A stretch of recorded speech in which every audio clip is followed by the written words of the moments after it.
Salut à tous, ici Carl pour le blog Branche-toi de Best Buy et aujourd'hui on se penche sur une voiture téléguidée de chez Trax. Donc c'est un jouet quand même de haute qualité, à un prix assez élevé, mais la qualité vient avec. Donc dans la boîte on va retrouver un chargeur pour la batterie, une télécommande et ses 4 batteries AA, donc pas besoin d'en acheter pour faire fonctionner le véhicule. Et ensuite le véhicule, donc la coque qui va par-dessus et le châssis qui embarque toutes les composantes.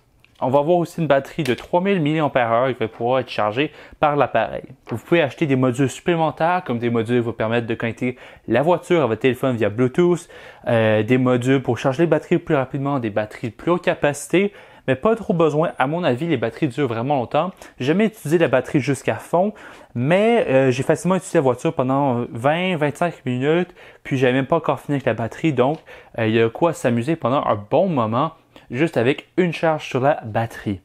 Le châssis de la voiture est vraiment on dirait en aluminium et en plastique. L'intérieur est en aluminium, l'extérieur est en plastique. Donc, un bon ballon pour la solidité et le poids de l'appareil. Donc, il fait facilement 1,quelques kg. Pour la référence exacte, je vous invite à voir mon article sur le blog Branche-toi de Best Buy. Mais voilà, donc on a vraiment quelque chose de complet. Moi qui ai toujours été habitué aux petites voitures téléguidées pas trop chères, j'étais vraiment surpris de voir comment la télécommande est complète. Donc à la base, on a le contrôle pour avancer et reculer comme on aurait sur n'importe quelle voiture, le volant pour tourner à gauche à droite, mais en plus de ça, on a des fonctions supplémentaires. La gâchette rouge ici va permettre de changer d'une vitesse à l'autre, donc la vitesse lente vers la vitesse rapide, et ça fait une énorme différence. Quand vous êtes par exemple sur la rue, vous allez sûrement utiliser la vitesse rapide, dans les montagnes peut-être un peu plus lente pour avoir plus de traction.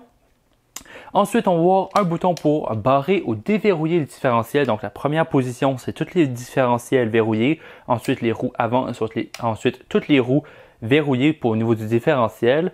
On a un bouton pour ajouter l'alignement à distance, un bouton pour ajouter le cruise control. Et oui, il y a la fonction de faire avancer la voiture par elle-même sans devoir tenir la gâchette. C'est une très belle chose à voir.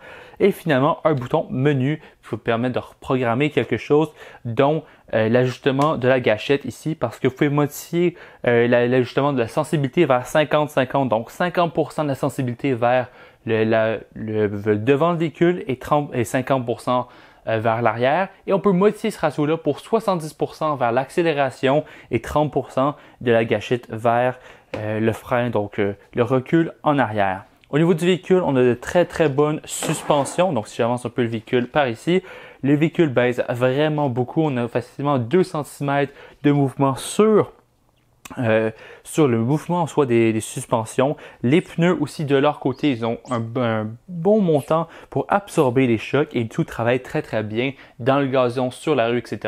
Ça fonctionne sans le moindre problème. À part de ça, un bon moteur qui va extrêmement bien dans toutes les situations et le tout est waterproof. Donc, il faut aller dans les flaques d'eau sans problème. Puis voilà. En général, je suis extrêmement satisfait. La distance est très bonne d'utilisation avec la télécommande. J'ai absolument rien de mauvais à dire, à part peut-être pour le prix qui est un peu élevé, mais pour un jouet de cette qualité-là, il faut s'y attendre. Donc voilà, c'est pas mal ça qui fait le tour de l'appareil en tant que tel. La coque Land Rover, c'est super cool. On a un petit style VUS qu'on vient juste mettre par-dessus le véhicule. C'est un peu dur à mettre, mais c'est juste une question d'habitude. Ça fait juste quelques jours que je l'ai sous la main. Une fois qu'il est en place, il faut juste mettre des petites attaches pour qu'elle tienne en place. Donc voilà. C'est pas mal ça qui fait le tour du véhicule Trax Land Rover en voiture téléguidée. Laissez-moi savoir dans les commentaires ce que vous avez pensé de la vidéo et je vous invite à voir mon article sur le blog Branche-toi de Best Buy pour en savoir plus sur ce produit.